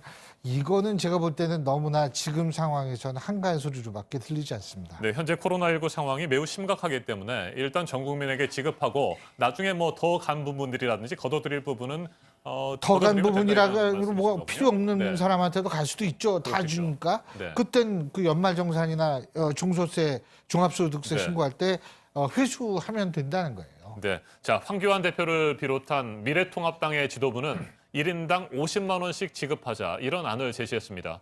현재 뭐 더불어민주당에서는 4인 가족 기준으로 100만 원이니까 뭐 1인당으로 따지면 25만 원 정도가 되는데 미래통합당에서는 1인당 50만 원을 주장하고 있어요. 그런데 이 같은 주장에 대해서 유승민 의원이 반발을 하고 나섰습니다. 뭐라고 얘기를 했느냐면 소셜미디어에 올린 글인데요. 선거를 앞두고 국민 돈으로 표를 매수하는 행위다. 통합당이 악성 포퓰리즘에 부하 뇌동한다. 이런 비판인데 그래서 뭐 집안 싸움이라는 얘기도 있습니다. 어떻게 보세요? 그래서 유승민 의원의 뭐 개인 소신의 발언이긴 한데 이게 선거가 불과 일주일 남겼잖아요. 남겨두고 있는데 저런 말은 좀 조심해서 했어야 될 것 같아요. 당내에 좀 조율된 의견으로 나왔어야 되는데 저걸 그렇게 글쎄 저 부분은 뭐 당내 다양한 의견이 존재한다라고 네. 보기에는 지금 선거를 바로 앞두고 있기 때문에 그럼 국민들이 볼 때 대단히 헷갈릴 수가 있어요. 그럼 통합당의 의견은 무엇인가? 그래서 통합당의 유승민 의원도 상당히 선거에 있어서 굉장히 중요한 인물인데 이렇게 얘기를 하면은 어떤 면에서 볼 때 선거 공학적인 측면에서만 본다면 적정 분열처럼 비칠 수가 있는 것이고 다른 부분 같은 경우야 뭐 다양한 의견이 있을 수가 있는데 이건 워낙 중대한 사안이거든요. 국민들에게 지급하는 문제이기 때문에 코로나19에 관련된 문제라서 그래서 유승민 의원이 글쎄요. 이건 저의 추정이긴 한데 선거 이후에 자신의 어쨌든 경제에 관련된 자신의 소신을 분명히 하기 위해서 뭔가 정체성을 의식해서 이런 발언을 한 건지 모르겠으나 이건 통합당의 입장에서 볼 때는 선거에 크게 도움되지는 않는 발언인 것 같아요. 저는 그래서 이런 말을 하더라도 시기로 볼 때는 객관적으로 볼 때 썩 그렇게 적절한 시기는 아니었던 건 아닌가 이런 생각이 좀 듭니다. 네, 신 교수님은 미래통합당의 집안 싸움 어떻게 보세요? 이게 사실은 지금 두 가지 목소리가 나오는 건 분명히 적절하지 못하죠. 근데 이제 이런 해석도 가능할 수는 있지 않을까 이런 생각이 드는 게요. 유승민 의원 같은 경우에 KDI 출신의 경제학자입니다. 네. 근데 지금 어제 이제 사방에서 보도를 많이 했는데 2019년도 국가결산 보고서를 어제 국무회의에서 심의 의결했다고 하는데 2019 회계년도 국가결산 보고서를 보면은요. 이게 지난해 2019년도 국가 부채는 1,743조 6천억 원이고 그래서 이게 전년보다도 60조 2천억 원. 그러니까 계속 최고치를 경신하고 있다는 거예요, 부채가. 그래서 지금 그리고 중앙정부하고 지방자치단체가 반드시 갚아야 하는 국가 채무가 728조 8천억 원으로 700조 원을 사상 처음으로 넘었고요. 국가 총생산, 그러니까 GDP 대비 국가 채무 비율도 38.1%로 사상 최고였고 대표적으로 재정 건전성 지표라고 얘기한 통합 관리 재정 수지는 코로나19 사태가 벌어지기 전이죠. 2019년이니까. 근데 이미 경제 위기 수준으로 추락했다는 거예요. 자, 이 수치를 제가 왜 말씀드리냐면 사실은 지금 전 개인적으로 최창현 교수님 말씀 맞다나 지금 뭐 이게 따지고 이럴 때가 아니에요. 근데 경제학자들이나 아니면 재경부에 있는 공무원들의 입장에서 볼 때는 이게 이게 계속 그래도 이게 잘 운영이 돼야 될 텐데 자칫하면 지금 뭐냐면 이미 2019년 그 정부 자료를 보면 경제 위기 수준으로 재정 건전성 지표라고 얘기하는 통합 관리 재정 수지가 떨어졌단 말이에요. 자, 그런데 이거 100% 줘가지고 이러면 이거 어떡하지?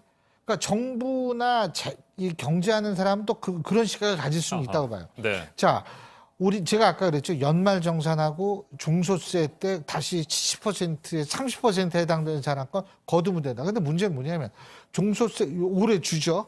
종소세 신고는 내년 5월이에요. 이제 거두려면. 그리고 연말정산도 내년 1월 아닙니까? 1, 2월. 이렇게 되면 올해 이거는 뭐 제가 볼 때에는 그 수치상으로 보면 상상을 불허하는 수치가 나올 가능성도 사실 있다라고 저는 보거든요. 그러니까 이제 그런 얘기를 하는 것 아닌가 이런 생각이 드는데 저도 모르겠어요. 그러니까 간단히 얘기한다면 불이 막 났어요. 예?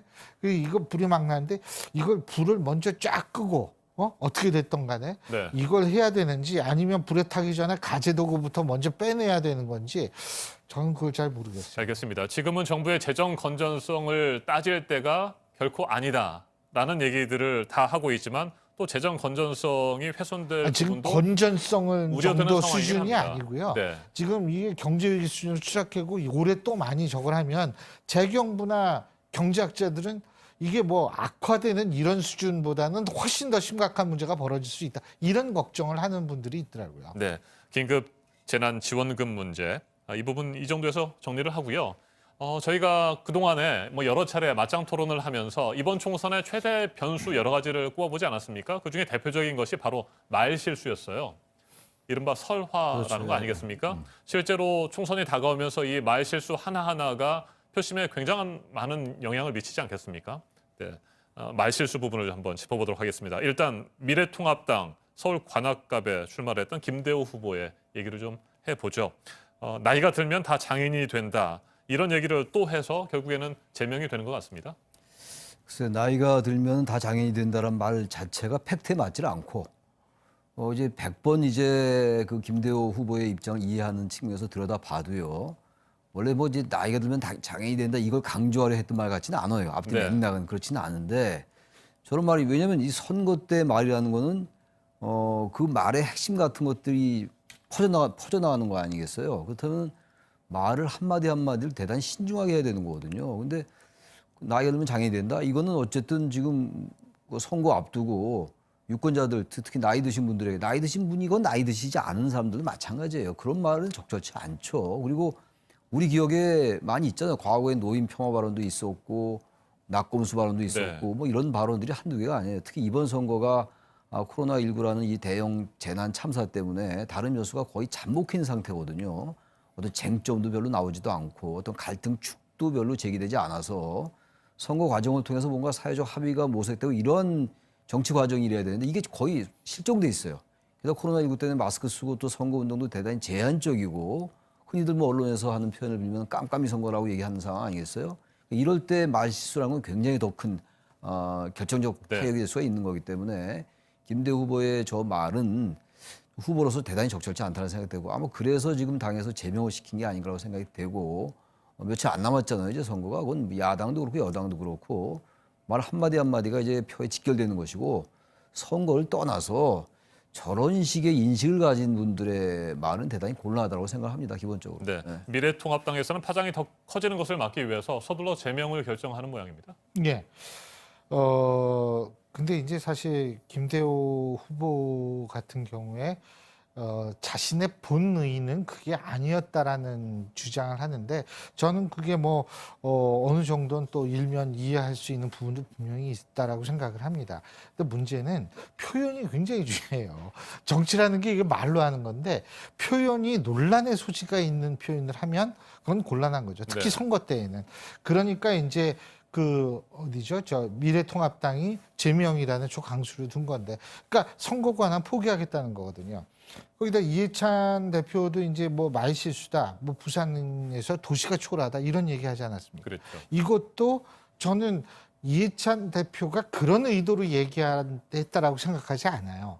근데 그럼에도 불구하고 표현이 논란의 소지가 있기 때문에 이게 이제 드러나는 건데 제가 볼 땐 그 정치권 특히 선거가 가까울수록 논란의 소지가 있는 표현, 진의를 잘 전달하는 것은 중요하지만 그렇다고 해서 표현을 좀 더 조심해야 되는 건 아닌가 이런 생각을 좀 하고요. 그리고 저는 사실 이번에 말실수가 생각보다는 그렇게 주목을 못 받는다 이런 생각을 합니다. 네. 과거 같은 뭐 연일 방송하고 신문에서 말실수가 엄청난 일면 톱으로 등장을 할 텐데 지금은 코로나19에서 발생되는 경제적 위기 이런 것 때문에 생존과 먹고 사는 문제가 더 중요한 그게 완전히 다른 이슈를 다 덮어버린 것 같아요. 그래서 말실수가 예전만큼 선거판을 요동치게 할 수 있는 요인으로서의 어떤 그런 역할은 예전만큼은 하지 못할 것이다라는 생각을 개인적으로는 합니다. 네, 말이라는 것이 평소 자신의 생각을 그대로 드러내는 것이기 때문에 문제가 되는 것 아니겠습니까? 뭐 단순히 실수한 것이다 이렇게 본인들은 주장할 수 있지만 그래서 문제가 더 심각한 것 같고요. 이제 저희가 토론을 마무리해야 되는데 짧게 질문 하나씩 드리고 답변 듣도록 하겠습니다. 무당층의 비율에 대해서 더불어민주당과 미래통합당의 해석이 엇갈리는 것 같아요. 뭐 20%다, 10%다, 아니다, 뭐 5%다 이런 얘기들이 있는데 현재 무당층의 비율이 어느 정도로 된다고 보세요? 무당층의 비율이라는 게 이제 진보 보수가 거의 비슷하게 대등하게 수렴한 것 같아요. 네. 저는 한 20% 이상은 그래도 된다고 생각합니다. 기본적으로. 지금도요? 예, 그럼요. 선거가 한 일주일 남은 상태이기 때문에 과거 탄핵 이전 때는 보수가 좀 많았던 것 같고 탄핵 이후에는 아주 러프하게 얘기해서 진보가 조금 숫자가 많았던 것 같은데 선거가 다가오면서 거의 보수 진보가 비슷하게 되고 있는 것 같아요. 결국 이제 전통적인 지지층들이 결집하는 거거든요. 여전히 중도층이라고 인식되는 분들 글쎄 그게 무당파라고 얘기하는 게 맞는지 모르겠으나 우리가 뭐 비슷하게 혼용을 하니까 무당파, 중도층, 부동층 이걸 거의 다 혼용하잖아요. 사실은 다 다른 개념들인데 그런 비슷한 개념으로 본다면 이 무당층, 무당파가 적어도 20%에서 25% 될 거다. 그래서 이 사람들이 특히 수도권 같은 경우에 판세를 잡을 수 있다고 생각합니다. 네, 신 교수님은 몇 퍼센트 정도로 보세요? 지금 저는 수치로 말씀드리겠습니다. 한국갤럽에서 4월 1주차 여론조사, 3월 30일에서 4월 2일까지 전국 18세 이상 유권자 1,002명을 대상으로 하고요. RDD 방식이고 표본 오차는 95% 신뢰 수준에서 플러스 마이너스 3.1%포인트인 여론조사를 보면 이거 안 하면 걸리거든요. 네, 말씀하시죠.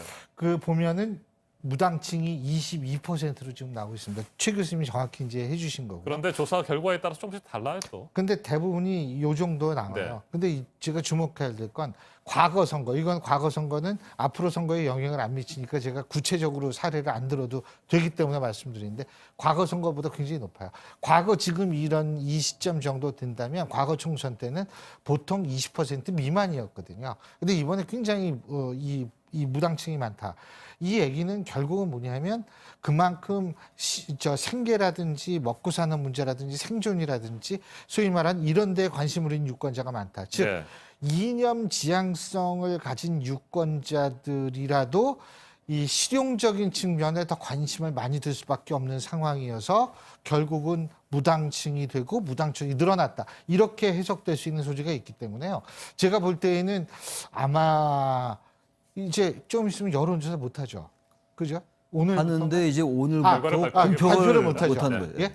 이제 그 여론조사에서 상당히 요동치는 결과가 나올 가능성을 배제할 수 없다. 이렇게 생각합니다. 알겠습니다. 총선이 이제 뭐 7일밖에 남지 않았습니다. 진보와 보수 또 그리고 각 당의 지지 세력들은 상당히 결집한 상태이고요. 두 분께서 말씀하신 대로 중도와 무당층, 부동층의 표심이 과연 어디로 향할지가 굉장히 중요한 한 주가 될 것 같습니다. 오늘 맞짱 토론 여기에서 마무리하도록 하겠습니다. 최창렬 용인대 교양학부 교수, 신율 명지대 정치외교학부 교수와 함께했습니다. 토론 잘 들었습니다. 감사합니다. 네, 고맙습니다. 감사합니다. 네. 집에 배달된 총선 홍보물을 자세히 살펴보면 정의당의 홍보물에는 기호가 표시되어 있지 않습니다. 무슨 일이 있었는지 황혜린 기자가 취재했습니다. 3번 민생당, 4번 미래한국당, 5번 더불어시민당. 그 다음 순서 공보물엔 기호가 없습니다. 6번이 적혀 있어야 하는데 정의당이란 당명만 보입니다. 심상정 대표는 페이스북에 오직 의석 몇 석을 위해 만들어지는 일회용 정당이 번호까지 도둑질한 처사라고 비판했습니다. 미래통합당은 위성정당인 미래한국당의 투표용지상 순번을 높이기 위해 일찌감치 의원 꿔주기에 나섰습니다. 그렇게 정의당을 밀어내고 4번을 차지했습니다. 더불어민주당도 의원 7명을 먼저 더불어시민당에 이적시킵니다. 그래도 순번에 오르지 않자 지역구 의원 1명을 추가로 보내 5번이 됩니다. 이렇게 정의당은 후보 등록 마지막 날인 3월 27일 6번으로 결정됩니다. 정의당 관계자는 공약을 자세히 넣은 12쪽짜리 공보물을 만들기 위해 다른 당보다 좀 더 일찍 제작에 들어가야 했다며 이런 원칙을 지키기 위해 기호는 포기할 수밖에 없었다고 설명했습니다. 저희는 이제 다른 정당이 어떤 그 행동을 해야 네. 저희 번호가 정해지는 이제 알 수가 없는 상태였다는 걸.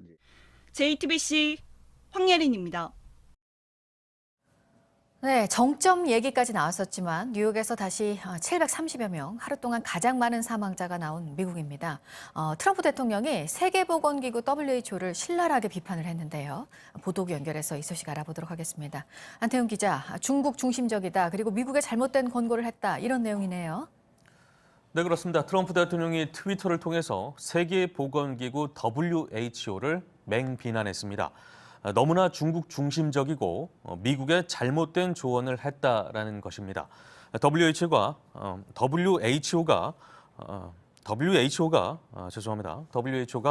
코로나19에 대한 세계적 대유행 선언까지도 광범위한 여행 제한이 필요하지 않다고 언급한 것을 지적한 것으로 보입니다.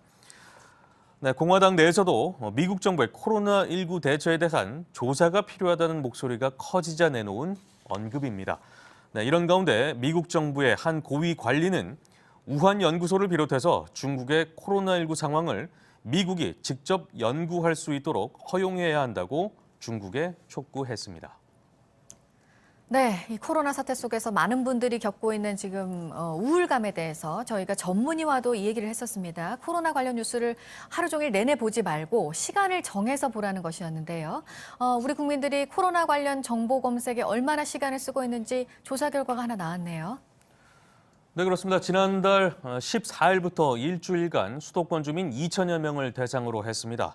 연세대학교의 정선재, 김현창 교수팀이 조사한 결과입니다. 우리 국민은 코로나19 관련 정보 검색에 하루 평균 2시간을 쓰는 것으로 나타났습니다. 자가격리자는 2시간 18분으로 이용 시간이 좀 더 길었습니다. 이는 그만큼 불안감이 더 크기 때문이라는 게 연구팀의 설명입니다. 그러면서 관련 정보에 너무 집착하면 과도한 불안과 걱정을 유발할 수 있다며 가급적 충분한 근거를 바탕으로 한 정부 발표는 신뢰하고 자극적인 제목의 소식은 접하지 않는 게 바람직하다라고 조언하기도 했습니다. 네, 다음은 화재 소식입니다. 오늘 새벽 4시쯤 울산 동구의 한 아파트에서 불이 났습니다. 이로 인해서 18살과 9살 형제가 숨졌습니다. 이 밖에 아파트 주민 8명은 연기를 흡입해서 병원으로 옮겨졌습니다. 네, 아침에 들어온 소식들을 중심으로 짚어드렸습니다. 지금까지 아침엔 지금 JTBC 안태훈입니다. 네, 학생들을 상대로 성희롱, 성추행을 저지른 교사들을 고발하는 이른바 스쿨 미투가 시작된 게 2018년 2년 전이었습니다. 지금 상황을 좀 보려고 하는데요. 관련 재판이 계속 진행되고는 있는데 하지만 재판에 실제 넘겨지는 건 일부에 불과합니다. 교직 생활을 성실하게 해왔다는 이유로 형량을 더 줄인 법원 판단도 있었습니다. 오효정 기자 보도 보시고 전문가와 더 짚어보겠습니다. 얼굴에 손을 대고 손도 잡고 이런 식으로 성추행까지 당했다고 이렇게 공론화를 할 수밖에 없겠다. 지난 3일 여고 재학 시절 친구들과 스쿨미투 운동을 했던 A씨는 졸업한 뒤 법정을 찾았습니다. 가해 교사들의 재판이 끝나지 않았기 때문입니다. 저희는 3년 동안 이제 어쩔 수 없이 폭력에 노출됐지만 그래도 후배들한테는 더 이상 이걸 물려주면 안 되겠다 이런 생각에. 성희롱을 일상적으로 당했던 A씨와 고교 선후배들은 재판부에 처벌을 요구하는 탄원서를 냈습니다. 법정에선 2년 전과 다름없이 진실 공방이 이어집니다. 친구들이 보는데 앞으로 나오라고 해서 끌어안고 몸을 밀착시켰다. 검찰이 피해 학생의 진술서를 증거로 내놓자 가해 교사 측이 훈계 과정에서 일어난 일이라고 반박합니다. 훈계라거나 피해자가 예민하다는 말은 가해 교사들이 자주 써온 주장입니다. 학생들에게 선처를 구하는 탄원서를 내라고 강요하는 일도 있었고 일부 교사는 재판 중에도 학교에 근무했습니다. 피해자와 가해자가 한 공간에서 생활한 겁니다. 대체 학교에서 신고 체계도 작동하지 않았고 또 피해자 가해자 분리도 제대로 되지 않았고. 이런 상황은 다른 스쿨미투 사건에서도 나타났습니다. 충북 지역의 한 여중에선 피해 학생이 두려움에 못 이겨 교사에게 원래 진술이 과장됐다는 문자를 보내기도 했습니다. 하지만 담당 재판부는 이 내용을 받아들이지 않았습니다. 재판부는 피해자들은 친구들이 보고 있어 정색할 수 없었다거나 일상적인 일이어서 문제 제기를 하기 어려웠을 것이라며 교사에게 징역 3년의 실형을 선고했습니다. JTBC 오혜정입니다. 네, 스쿨미투에 나선 학생들이 겪어온 일들 그리고 교사 재판장에서 벌어진 일들 전문가와 좀 더 짚어보겠습니다. 박지훈 변호사 나왔습니다. 어서 오세요. 안녕하세요. 네, 이런 교사들에 대한 법적 처벌 문제를 얘기하기 앞서서 먼저 이 부분부터요. 가해자와 피해자의 분리가 제대로 안 됐다. 이거가 이제 스쿨미투 현장에서도 있었다는 건데, 네. 근데 특히나 이 학교는 특성상 아이들이 공부하고 생활하는 곳이어서 이걸 또 어떻게 볼 수 있을까요? 그렇죠. 이게 일어날 때도 분리가 안 돼 있지만 재판이나 수사 과정 또 절차에서도 분리가 전혀 안 돼 있습니다. 이 가해자하고 피해자가 분리가 돼야지만이 가해자의 처벌이 제대로 이루어질 수 있는데 분리가 안 되다 보니까 피해 회복이라든지 탄원서를 써달라고 부탁을 할 수도 있고요. 이 범행이 일어난 거에 대해서는 뭐 두 번째 치더라도 이 처벌하는 과정에서 원래보다는 경하게 처벌될 가능성이 높습니다. 그래서 결국은 성범죄에서 2차 피해를 막기 위해서는 아니면 제대로 처벌하기 위해서는 가해자와 피해자와 분리가 가장 중요한데 학교는 그 특수성 때문에 분리가 안 된다는 게 문제가 있다고 봅니다. 네. 그럼 법정으로 가기 전에 네. 학교 내에서의 징계도 좀 회피하는 부분이 많았던 것으로 보여져요. 그렇죠. 학교 내에서 이렇게 성범죄라든지 뭐 성희롱 이런 어떤 문제가 발생했을 때 처리 절차가 있기는 합니다. 그 처리 절차가 일단은 학교 폭력 뭐 전담기구라든지 성희롱 관련된 기구에서 접수를 하고 통보, 교육부나 이렇게 의무적으로 통보하고 접수를 받도록 돼 있긴 한데 그 절차 사안에서 이 자치위원회에서 하는 경우가 많습니다. 그래서 하다 보면 그것을 강하지 않게 또 경하게 처벌하거나 징계로 마무리되는 경우도 있고요. 그게 징계가 마음에 안 들었을 때 다시 학생이나 학부모가 형사소송이나 고소를 하는 경우가 있거든요. 그 절차에서 문제점이 발생하는 경우가 많습니다. 네. 그리고 법정까지 가기까지 네. 참 많은 시간이 또 걸리는데 그러니까 극소수 교사만 그 가운데 법정에 섰다는 거잖아요. 그렇죠. 절차 자체가 이 법정보다는 자체적으로 해결하는 경우가 많기 때문에 정말 극소수 아니면 적은 수의 가해자, 피의자, 피고인이 법정에 서게 되고요. 또 최근에 충북 미투 사건이 지금 나왔는데 이렇게 실형 3년이 났는데 이 정도 실형이 나는 경우는 그렇게 많지가 않은 게 사실입니다. 네. 근데 이게 학교 미투 운동의 스쿨 네. 미투 운동의 특성이라고 조금 전에도 얘기 드렸는데 교사들이 자기가 데리고 있는 학생을 추행하는 거는 가중 처벌이 되는 게 맞죠? 원래는 그렇게 해야 되는데요. 네. 이제 사법 당국이나 재판부나 뭐 검찰이나 수사기관에서 그렇게 엄격하게 적용하지 않는 것 같습니다. 그리고 오히려 두 사람이 같이 어떤 권력 관계라든지 이 같은 어떤 위치에 있었기 때문에 탄원서라든지 이런 것들을 해달라고 부탁하는 경우가 많고요. 또 그런 경우에 적어주는 수밖에 없는 경우가 많은 것 같아요. 그러다 보니까 적용도 그렇게 안 하고 피해 회복이 됐다고 봐서 재판을 해서 형을 줄 때는 뭐 집행유예라든지 경하게 형을 주는 경우가 많은 것 같습니다. 네. 근데 또 법원에 이런 선고도 있었어요. 죄질은 나쁜데 30년 동안 교직 생활을 성실히 했으니까 네. 좀 그걸 감안하겠다.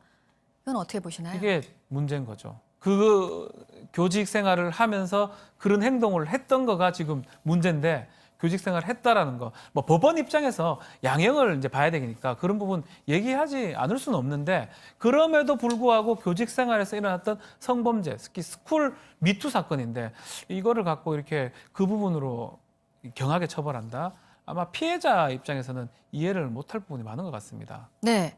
조금 전에 얘기하셨던 그 실형을 선고받은 네. 사례요. 그 부분은 좀 자세히 설명해 주실까요? 자, 그 사례는 충북 여중 스쿨 미투 사건으로 일명 알려져 있는 사건인데요. 이 사건은 이제 교사가 이 중학생, 중학교 2학년 학생한테 2017년부터 뭐 이마에 뭐 입도 맞추고 또 무슨 생리 뭐 관련돼서 뭐 가산점 줄 테니까 뭐 주기를 좀 내기로 해라, 과제물 내기도 해라 이런 식으로 이 성추행했던 혐의로 청소년 아동 청소년 성보호법 위반으로 기소가 됐던 사건인데요. 이거 관련해서도 2차 피해 이런 것 때문에 결국 사태가 좀 심각하다라고 봐서 재판부는 실형 3년에 또 이 성폭력 치료 프로그램 이수 5년 또 40시간 그리고 아동 청소년 장애인 관련 기관 취업 제한 명령 5년까지 좀 강하게 처벌한 사건입니다. 네. 뭐 앞으로 법적인 여러 장치들도 필요하겠지만 일단 교육부에서 이 학교 내에서의 성범죄를 다루는 기준이 아직 명확하지 않은 건가요? 어떤가요? 그렇죠. 아직까지 뭐 기준이 있긴 합니다. 근데 그 너무나 기준 자체가 뭐 명확하게 규정이 안 돼 있고 그냥 절차적인 것만 규정이 돼 있고요. 어떻게 하면 좀 처벌하겠다 이런 것들이 좀 정확하게 좀 돼 있어야 되는데 그런 것들이 없다 보니까 또 문제가 되는데 가장 또 중요한 중에 하나가 공개가 지금 안 되고 있어요, 전혀. 네. 이 이름이라든지 그 상황에 대해서.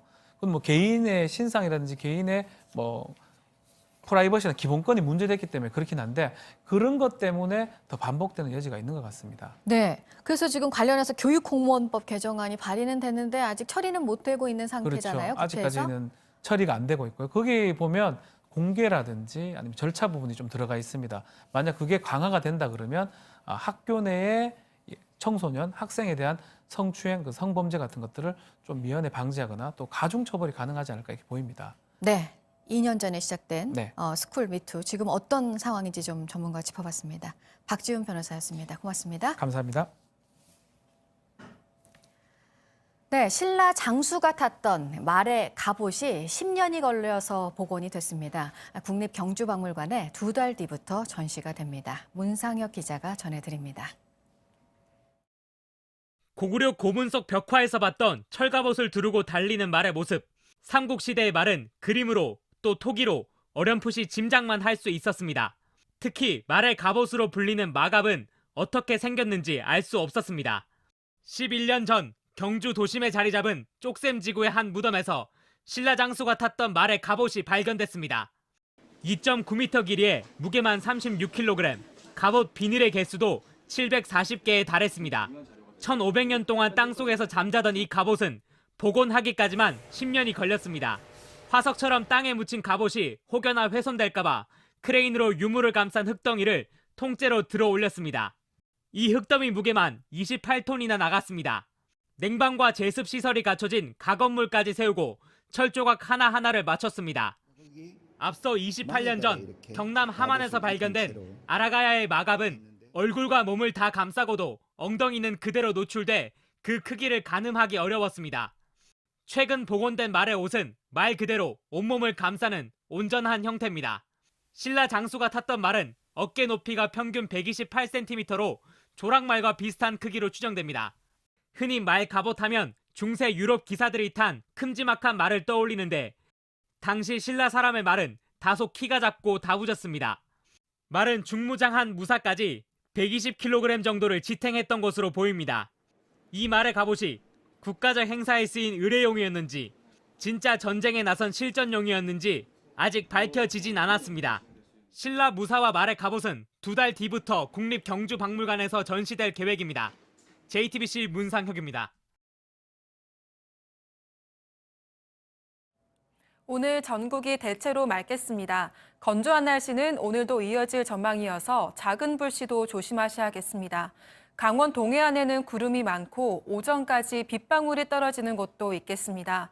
낮 최고 기온은 서울시 15도, 광주 17도, 부산 18도로 어제보다 2도에서 4도가량 낮겠지만 비교적 포근하겠습니다. 아침의 뉴스워치, 오늘 하루 관심을 가지고 지켜봐야 할, 기억해야 할 뉴스 끝으로 정리해드립니다. 서울 마포구에 살던 44세 남성이 폐암 말기 상태에서 코로나19 확진 판정을 받은 뒤 입원 치료를 받다가 세상을 떠났습니다. 서울의 첫 번째 코로나19 사망자입니다. 구로구 콜센터 직원인 그의 부인과 중학생 아들, 초등학생 딸도 코로나19에 감염됐는데 부인과 아들은 완치 판정을 받아 퇴원했고 딸은 아직도 입원 치료 중입니다. 경기도 군포시 효사랑 요양원에서는 5번째 사망자가 나왔습니다. 부인은 85세 여성으로 국내 총 사망자는 199명으로 늘었습니다. 코로나 확진 판정을 받고 집중 치료 병상으로 옮겨진 영국의 존슨 총리가 위험한 상태라는 소식도 전해졌었는데 영국 총리실이 산소호흡기도 필요하지 않고 폐렴 증상도 없다면서 맑은 정신을 유지하고 있다고 밝혔습니다. 우리 교민과 유학생 19명을 태우고 어제 오후 러시아 하바롭스크를 출발해 인천공항으로 향할 예정이던 러시아 특별항공편 운항이 이륙 직전 또 취소됐습니다. 오늘 오전 중에나 출발할 수 있을 것으로 보입니다. 모스크바의 우리 교민 261명은 특별기를 타고 귀국길에 올랐습니다. 중3과 고3 학생들의 온라인 개학이 내일로 다가온 가운데 출석 인정 기간을 일주일로 여유를 두는 등 정부가 가이드라인을 내놨습니다. 오늘 스마트 기기 대여도 완료를 할 계획인데 사상 초유의 온라인으로 하는 개학인 만큼 현장의 혼란은 상당 시간 이어질 걸로 보입니다. 오늘 전해드릴 소식은 여기까지입니다. 이상으로 JTBC 뉴스 아침엔 수요일 순서 모두 마치겠습니다. 건강한 하루 보내시기 바랍니다. 고맙습니다.